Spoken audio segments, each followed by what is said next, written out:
দিনহাটার ভেটাগুড়ি উত্তরপাড়ায় উত্তরবঙ্গ উন্নয়ন মন্ত্রী উদয়ন গুহকে ঘিরে বিক্ষোভ দেখালেন মহিলারা।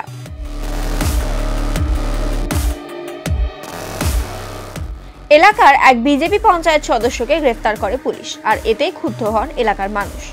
মন্ত্রী উদয়ন গুহ এলাকায় গেলে তাকে ঘিরে বিক্ষোভ দেখান গ্রামের মহিলারা। ঘটনাকে কেন্দ্র করে ব্যাপক উত্তেজনা ছড়ায়। ঘটনাস্থলে রয়েছে বিশাল পুলিশ বাহিনী। গ্রামবাসীদের অভিযোগ, শান্তিপূর্ণভাবেই ভোট চলছিল।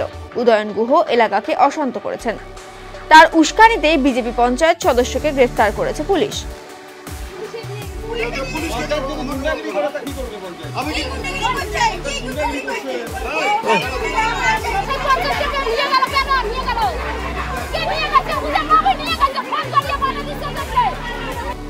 যদিও মন্ত্রী উদয়ন গুহের দাবি, বিজেপি পঞ্চায়েত সদস্যকে অনেকদিন ধরে পুলিশ খুঁজছিল।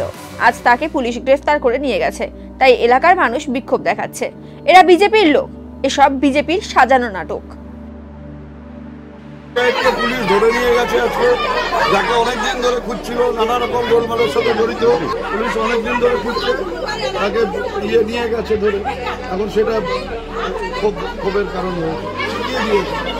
পুলিশ আসছে সব। এরা তো ওয়ান সাইডে, ওরা বিজেপির পক্ষ হয়েছে।